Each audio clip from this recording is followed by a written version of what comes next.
বাংলাদেশ দক্ষিণাঞ্চলে বরিশাল বিভাগে এর অন্তর্ভুক্ত এক অনন্য জেলার নাম ভোলা। এটি শুধু একটি জেলা নয়, বরং বাংলাদেশের সবচেয়ে বড় দ্বীপ জেলা, যা চারিদিকে নদী দিয়ে ঘেরা।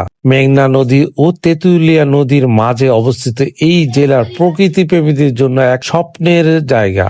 এখন চলুন ঘুরে দেখি ভোলার কিছু অসাধারণ জায়গা। বাংলাদেশের সবচেয়ে সুন্দর মসজিদের মধ্যে অন্যতম এই মসজিদটি, যা ভোলা অবস্থিত এবং চমৎকার কারুকার্যপূর্ণ। মানুষ দূর দূরান্ত থেকে আসে এই মসজিদটি দেখার জন্য। আপনারা একটা দেখতে পাচ্ছেন একটা সুন্দর পার্ক, এটা ভোলা শহরে অবস্থিত।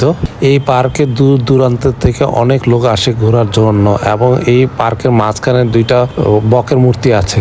ভোলা শহরে অনেক মসজিদ আছে, যা অন্যান্য জেলায় দেখি নাই এত মসজিদ।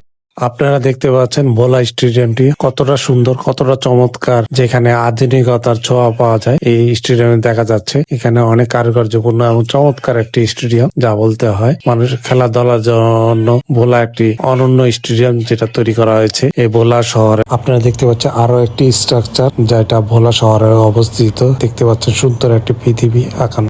আমরা এখন যাচ্ছি ইলশা ফিশ ঘাটের লক্ষ্মীপুরের উদ্দেশ্যে। ভোলার গ্রামীণ পরিবেশটা অনেক সুন্দর, অনেক চমৎকার, দেখতেই পাচ্ছেন গ্রামীণ যে ভিউটা। আমি এখন আছি ইলশা ফিশ ঘাটে। আর এই যে একটা ফেরি, এটা ঢাকা থেকে ভোলা আসে। প্রাইভেট কার নেয় 5,000 টাকা, হুন্ডা নেয় 530 টাকা, আবার বড় বড় এগুলা 8,000 10,000 টাকা করে। 7টা থেকে 3টা, খুব দ্রুত এটা আসে। আপনারা দেখছেন ফেরিতে খাওয়ার ব্যবস্থা আছে। কি মাছ ভাই? হ্যাঁ, রুই মাছ। আর এটা চিংড়ি মাছের শুটকি ভর্তা। চিংড়ি আছে। এটা তো এটা হলো আলু ভর্তা নাকি? এটা কলা ভর্তা। কলা ভর্তা, ডিম, তারপরে আলু ভর্তা, শাক ভর্তা। আর এটা লাউ সবজি। আর এটা ইলিশ মাছ, ছোট ইলিশ না? হ্যাঁ ছোট। আর এটা কি? এটা হলো পাতাকপি ভাজি, সোনালী মুরগি।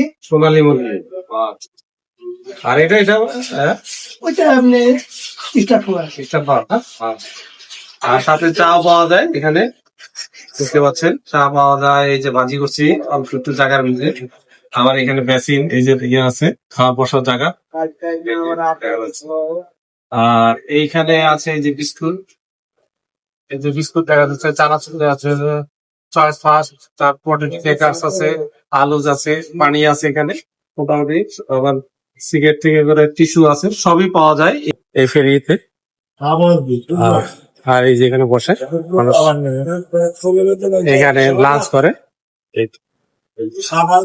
আপনারা দেখতে পাচ্ছেন এই যে আমাদের গাড়ি গোসল করছে মানুষ এই যে নদীর পাড়ে।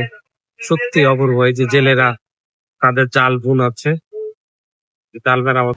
আমার ভিডিওটি যদি আপনাদের ভালো লাগে তাহলে অবশ্যই আমার চ্যানেলটি সাবস্ক্রাইব করবেন, সাথে লাইক ও শেয়ার করবেন এবং কমেন্ট করে জানিয়ে দিবেন আমার ভিডিওটা কেমন হয়েছে।